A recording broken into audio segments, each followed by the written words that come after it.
The rain fell in heavy sheets, hissing as it struck the metal rooftops of the alien city. In the dim glow of the neon signs, a small figure stumbled through the empty streets.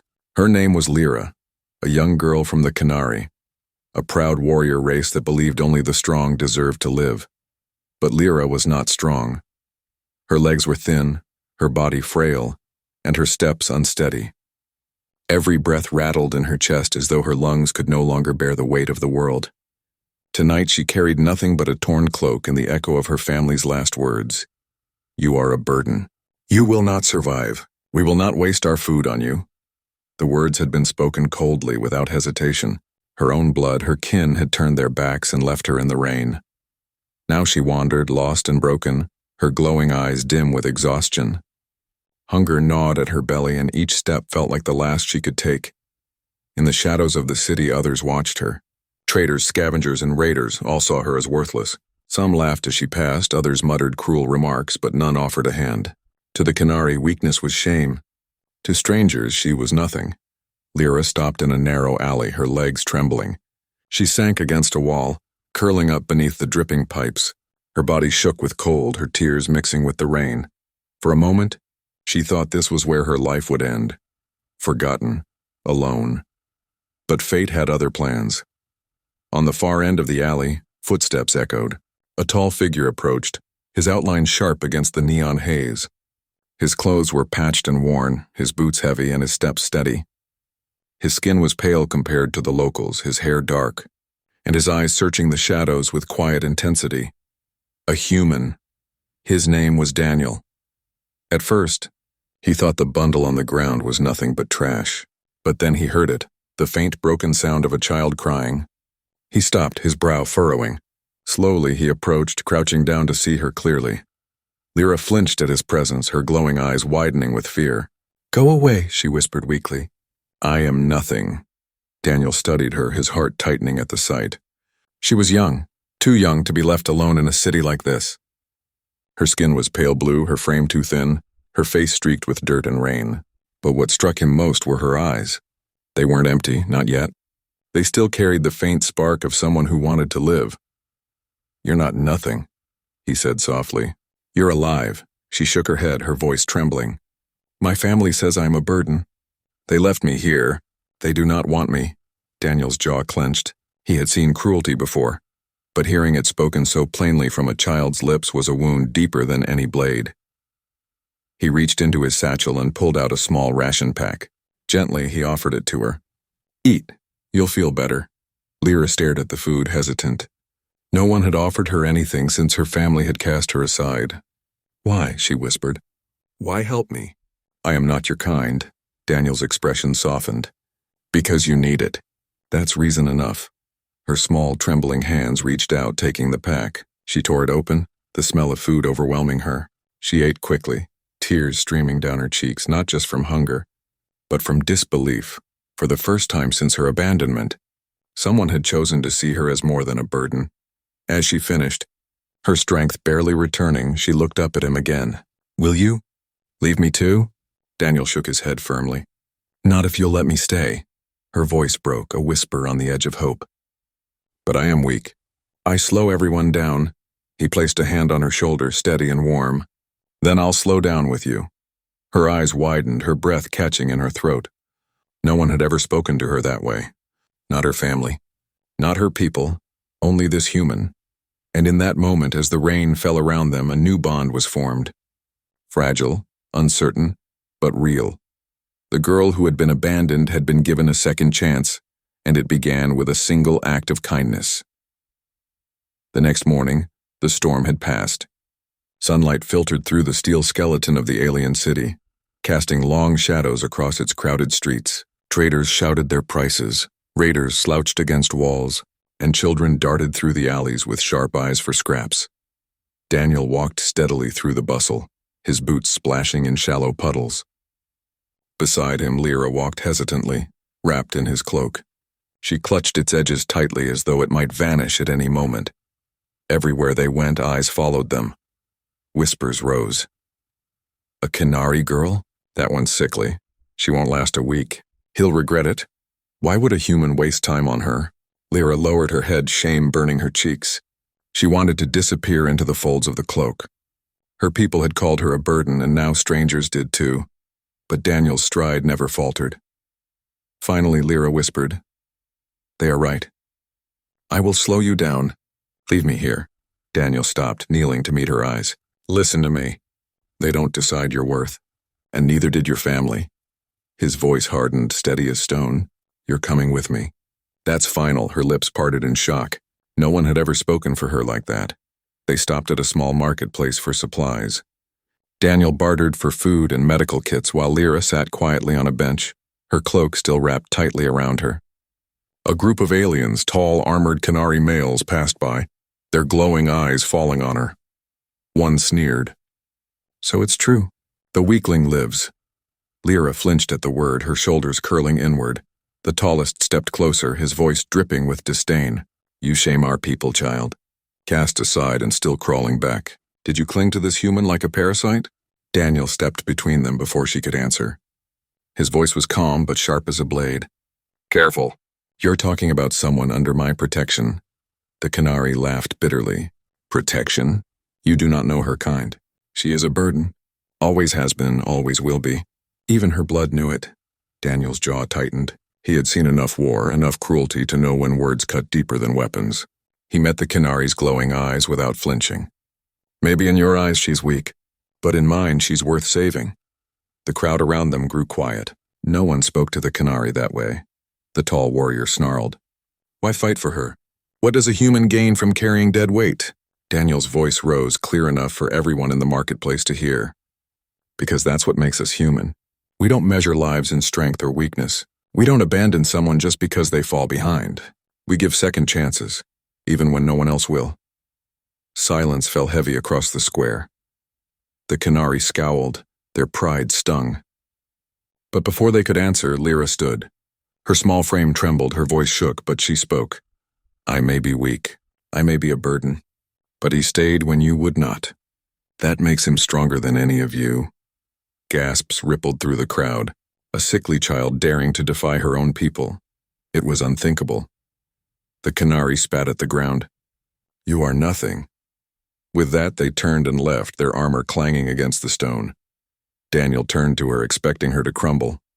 But instead he saw a spark in her eyes that hadn't been there before. "You spoke up," he said softly. She clutched his cloak tighter, her voice low, "because you spoke first." Something shifted between them in that moment. She was no longer just a lost child trailing in his shadow. She was someone beginning to rise. That night, as they settled in a quiet corner of the settlement, Daniel shared half his rations with her. Lyra ate slowly, her eyes still distant. "Daniel," she whispered after a long silence, "why do humans care? My people say weakness must be cut away. That mercy destroys strength. Why are you different?" Daniel leaned back, staring at the stars through the cracked ceiling. "Because we've all been weak at some point. Hungry, afraid, lost, and someone helped us. That's how we survive, not by cutting each other down, but by lifting each other up." Lyra's throat tightened. No one had ever explained life like that before. In her world, compassion was weakness, but Daniel's words carried a strength she couldn't deny. She looked at him then, really looked, and whispered, "Then maybe I can be strong." "Too," Daniel smiled faintly. "You already are. You just don't see it yet." That night, as the settlement slept, Lyra dreamed not of abandonment, not of shame, but of a future where she wasn't alone. For the first time, hope stirred within her, and it had begun with a human who refused to let her go. The city grew smaller behind them as Daniel and Lyra walked toward the wastelands. The cracked earth stretched to the horizon, littered with jagged rock and rusting remains of old war machines. It was dangerous, but Daniel knew they couldn't stay in the settlement.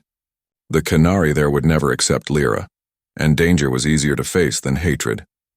Lyra pulled the cloak tighter around her small frame. The sun was harsh and her steps were slow, but she kept walking without complaint. "Where are we going?" she asked softly. Daniel adjusted the pack on his shoulder. "Somewhere safer. Somewhere you can learn." Her brow furrowed. "Learn what?" He glanced at her. "How to survive." By midday, they stopped at a rocky outcrop. Daniel dropped the pack and began unpacking supplies.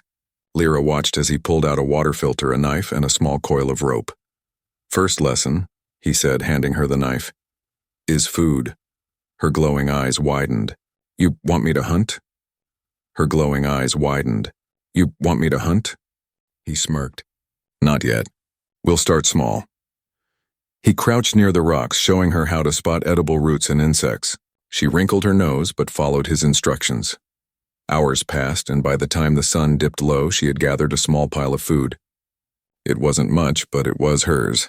When she handed it to Daniel, expecting him to inspect it, he pushed it back gently. No, you found it. You eat it. She hesitated, then nibbled on the roots. The taste was bitter, but it filled her stomach. A strange warmth spread through her chest, not from the food, but from the pride of having done it herself. That night, Daniel built a fire. Lyra sat close to it, her glowing eyes reflecting the flames. She stared at the knife in her lap, then at him. Why teach me? It would be easier for you to do everything. Daniel tossed another branch into the flames. Because I won't always be there. One day you'll have to stand on your own, and when that day comes, I want you ready. Her chest tightened. The idea of being left again filled her with fear. But the way he said it wasn't cruel. It wasn't abandonment. It was preparation. The next day he taught her how to track small creatures across the sand. At first she tripped, stumbled, and lost focus. But then something strange happened. Her glowing eyes narrowed, catching details he missed. Shifts in the dirt, faint scratches along rocks. There, she said, suddenly pointing. Daniel crouched, surprised.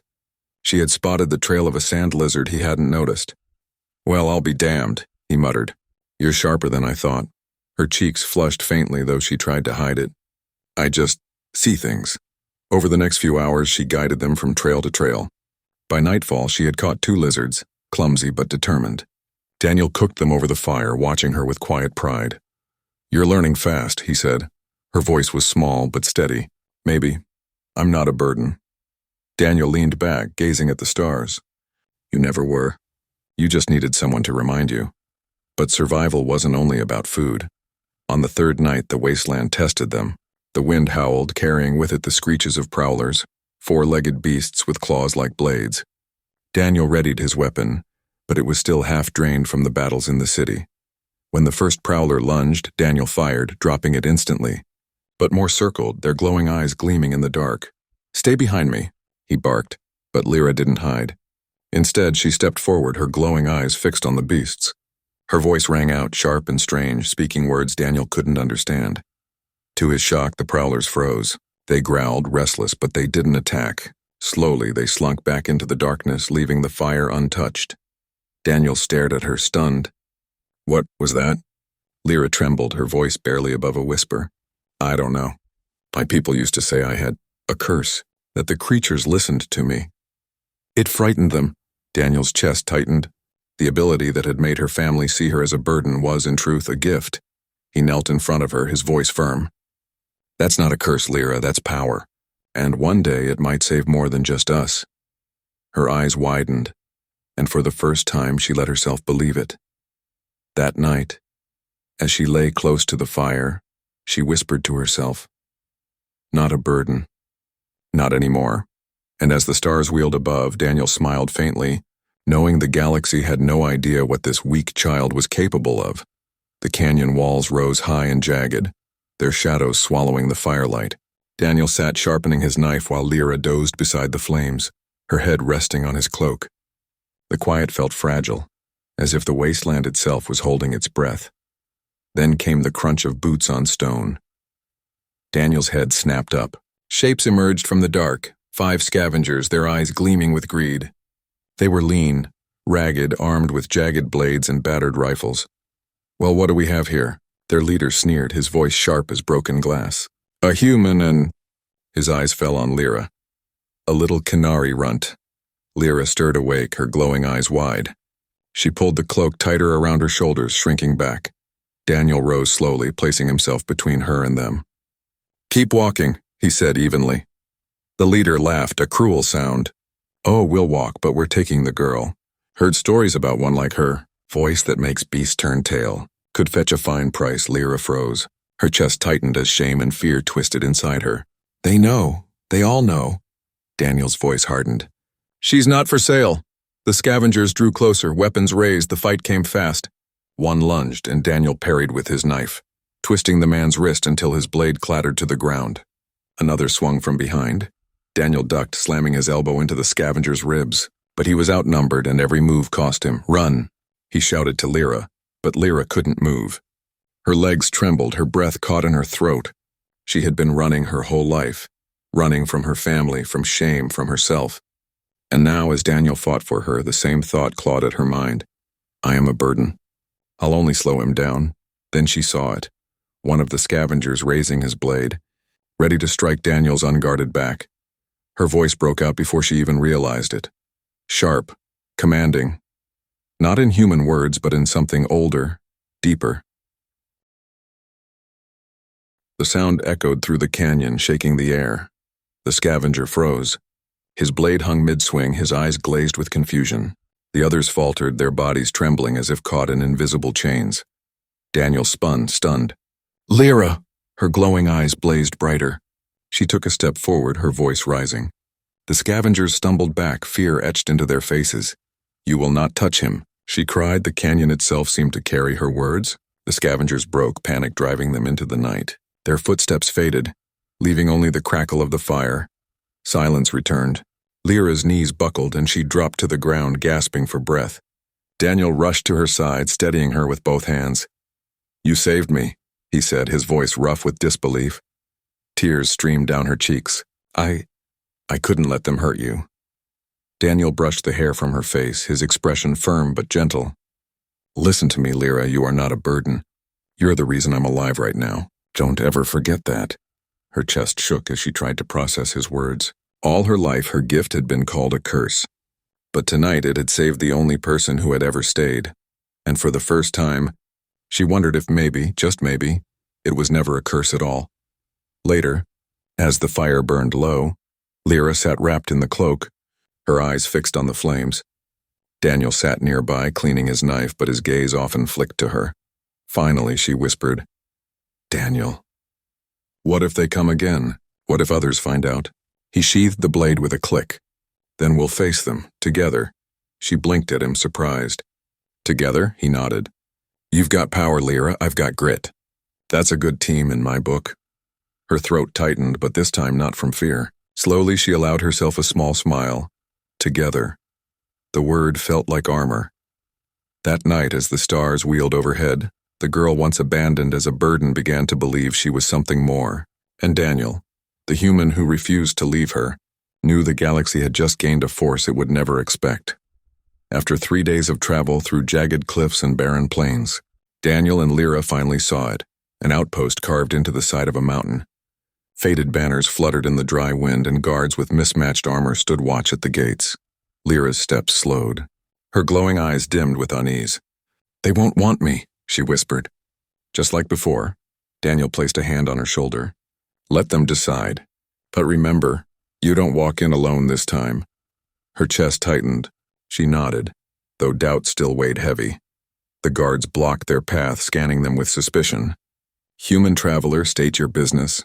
"Shelter," Daniel replied. "We've been on the road for days. Food, water, and a place to rest." The guards eyed Lyra, their lips curling.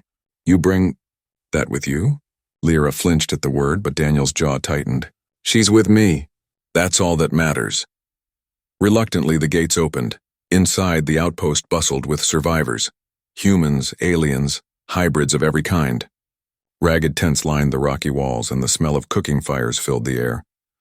But when people saw Lyra, their chatter quieted. Eyes followed her, cold and doubtful. A woman with a scarred face approached, clearly a leader. "Daniel," she said cautiously, "you're welcome here. But why bring a Canary child? They're proud and cruel even to their own." Daniel's gaze hardened. "Because she's not cruel. She's alive. And that's reason enough." The woman studied Lyra, then shook her head. "Alive isn't always enough. Alive isn't always enough." That night, by the communal fire, the outpost gathered. Food was shared, stories exchanged. But when Lyra sat beside Daniel, whispers rose again. "She's too weak. She'll eat more than she brings. Look at her. She's trembling already." Lyra stared at the flames. Her hands clenched in her lap. The words felt like knives. Once again, she was being measured and found lacking. Daniel noticed her silence. He leaned close. Don't let them decide who you are. Show them. Her throat tightened. What if I fail? He met her eyes. Then you try again. That's all survival is, failing until you don't. The chance came sooner than expected. A cry rang through the camp, the alarm bell. Shadows moved beyond the gates. The prowlers were back, their screeches echoing across the night. Panic rippled through the outpost. Fighters scrambled for weapons. Children were pulled into hiding. The scarred woman shouted orders, but fear gnawed at the group. Daniel grabbed his rifle and turned to Lyra. Stay close. But Lyra's chest pounded with a different rhythm. She remembered the canyon, the scavengers, the beasts turning at her voice. She could feel it again, the strange pull in her throat, the fire in her chest. She stepped forward. Daniel's eyes widened. Lyra, I have to try, she said firmly. At the gates, the prowlers circled, their glowing eyes fierce. The outpost fighters raised weapons, but their hands shook. Then Lyra's voice rose. It wasn't loud, but it carried, sharp and clear. The strange language poured from her lips, not learned but instinctive. The prowlers froze, claws scraping against stone. Their growls softened to low rumbles. She walked closer, her eyes glowing brighter, her small frame trembling but unyielding. You will not harm them, she commanded. Go! The prowlers shifted uneasily. Then one by one they turned and slunk back into the night. Silence fell. The fighters lowered their weapons, staring in disbelief. The scarred woman's jaw dropped. The whispers in the crowd changed from scorn to awe. She drove them off, with just her voice. Impossible. Daniel stepped to Lyra's side, pride burning in his chest. She's no burden, he said firmly. She's the reason we're all standing right now. Later, as the fire burned low, Lyra sat surrounded not by whispers of doubt, but by wide-eyed children who begged her to speak again. For the first time, she wasn't a shameful secret. She was something remarkable. She looked at Daniel, her voice soft. They don't see me as a burden anymore. Daniel smiled faintly. Because you showed them the truth. Her chest swelled with a warmth she had never felt before. Maybe survival wasn't just about being carried. Maybe it was about standing and making others see her worth. That night, as she lay beneath the stars, Lyra whispered to herself, I am not a burden. Not anymore. And she believed it. The scarred woman's tent was dim, lit by a single lantern that threw long shadows across the maps spread on her table. She leaned forward, her eyes fixed on Lyra. You have a gift, she said, voice low but commanding, a voice that can bend beasts, turn death itself aside. Do you understand what that means for us? Lyra's glowing eyes lowered. I don't even understand it myself, the woman's tone sharpened. You don't need to. You only need to use it. With you, this outpost could expand, reclaim the wastelands. Raiders would never dare approach. Daniel stepped forward, his jaw tight. She's a child, not a weapon. The leader's eyes flicked to him. And yet she saved us all last night. Tell me, human, if she hadn't been here, would any of us still be alive? Silence pressed heavy. Daniel said nothing, but his fists clenched. Outside, whispers spread faster than the fire smoke. She's the beast tamer. She could lead us to safety. No, she'll bring trouble. Everyone will want her. Everywhere Lyra walked, eyes followed, no longer scornful but hungry, desperate, expectant. Children reached for her hands. Women offered her food. Men muttered blessings under their breath. And yet, to Lyra, it felt no different than before. They didn't see her. Not really. They saw what she could do. That night, Daniel sat sharpening his knife by the fire. Lyra sat across from him, her knees drawn up to her chest. She had been quiet since the meeting. Finally, she whispered, Maybe they're right. Maybe I should help them. Daniel looked up sharply.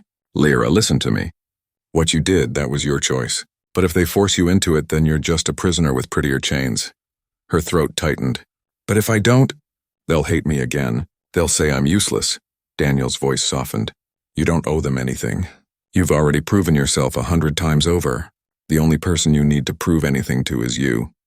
She stared at him, torn between the warmth of his words and the weight of the outpost's stares. The test came sooner than either expected.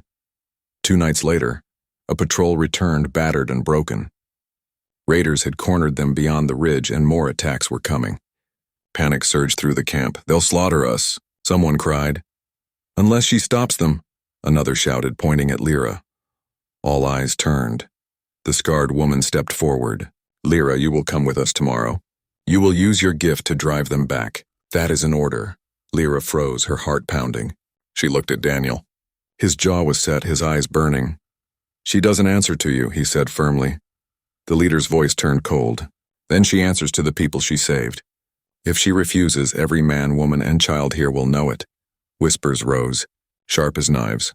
Burden, weakling, useless. The words Lyra had heard all her life, now reshaped but still familiar.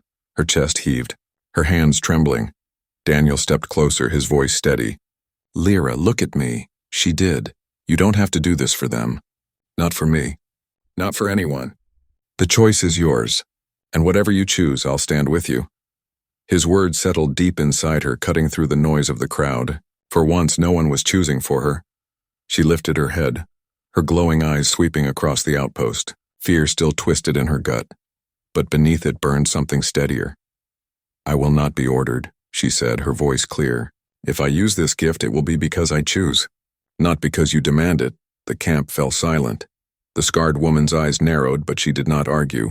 Perhaps she saw what Daniel already knew, that the frail girl once abandoned as a burden was no longer someone to command. She was becoming someone to follow.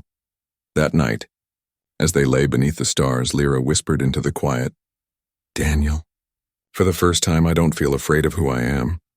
Daniel smiled faintly. Good, because the galaxy's about to learn it too. And though the road ahead promised more battles, more fear, and more choices, Lyra finally felt something she never had before. Not like a burden, not like a curse, but like someone who could stand. The night was shattered by the sound of horns. The outpost's walls trembled as raiders descended from the ridges, their torches burning like angry stars in the darkness. Shouts rose, children cried, and the clang of weapons echoed through the canyon. Daniel grabbed his rifle and checked its charge, too low. He clenched his jaw and turned to Lyra. Stay behind me. But Lyra didn't move. Her glowing eyes were fixed on the flames dancing beyond the gates, her small hands trembling, but not from fear. This time, from something sharper. She remembered the whispers, the mockery, the shame of being called a burden. And she remembered Daniel's words. The choice is yours. The scarred woman barked orders. Archers to the walls! Fighters to the gates! Then her gaze snapped to Lyra. You do what you did before. Drive them back! Lyra's throat tightened. Every eye turned to her, desperate and demanding. For a heartbeat, she wanted to shrink, to hide, to run. But Daniel's hand touched her shoulder, steady and warm. Only if you choose it, Lyra. Her chest heaved. She stepped forward. I choose. The gates buckled as raiders slammed against them, their war cries shaking the air. Survivors scrambled to brace the wood, but it wouldn't hold for long. Lyra walked past them out into the open. Gasps followed her. Is she insane? She's just a child. Daniel moved with her, rifle in hand. Then they haven't met this child yet. The gates crashed open. Raiders poured through, armored and snarling, and Lyra's voice rose. It wasn't the broken, hesitant sound she had used before. It was strong now, carrying across the battlefield like thunder wrapped in song. The strange, ancient words rolled from her tongue, vibrating through the very stone. The first wave of raiders froze mid-charge, their weapons trembling in their hands. Beasts snarling at their heels whimpered and fell back. Lyra's glowing eyes blazed brighter as she raised her voice again. You will not take this place. The air itself seemed to shiver. Raiders stumbled, some clutching their heads, others dropping their weapons in confusion. Daniel took the opening. His rifle cracked, shots ringing through the night. Fighters surged behind him, emboldened by the sight of the girl they once scorned standing like a wall between them and death. But the raiders were not so easily broken. Their leader pushed through the chaos, a towering brute with scarred armor and burning eyes. He snarled at Lyra, unmoved by her voice. You are no savior, he roared. You are prey. He raised his blade, charging. Daniel fired, but the shot went wide. His rifle was too drained. Lyra stood frozen for an instant, fear clawing back into her chest. Then something shifted. She thought of the night she had been cast out, of her family's cold words. You are a burden. And she thought of Daniel's steady voice, of the warmth in his eyes when he said she mattered. She wasn't a burden. Not anymore. Her voice rose again, sharper than ever. The ancient words erupted like fire, and the raider leader faltered mid-strike. His knees buckled, His blade clattered to the ground. The fighters seized the moment, cutting him down. The rest of the raiders broke, fleeing into the darkness, their cries fading into the night. Silence followed, heavy and unreal. Survivors stared at the battlefield, at the broken gates, at the child who had turned the tide. Lyra swayed, exhaustion threatening to pull her down. But Daniel was there, catching her before she fell. "You did it," he whispered. Her glowing eyes flickered. "I chose." Daniel smiled, pride burning in his chest. "And no one will ever forget it." At dawn, the survivors gathered around the fire. For the first time, no whispers of burden, no scorn, only gratitude. Children pressed flowers into her hands, fighters bowed their heads, and even the scarred woman placed a hand over her chest. "You saved us," she admitted. "You gave us a chance we didn't deserve." Lyra's throat tightened, but she lifted her head high. "I did what I had to do, because I am not nothing." Daniel's hand rested gently on her shoulder. "No, you're everything." That night, as the stars stretched endless above, Lyra sat by the fire, no longer hiding in Daniel's shadow. She was still small, still fragile, still unsure, but now she carried something greater than strength. She carried choice. And for the first time, she no longer feared what tomorrow might bring.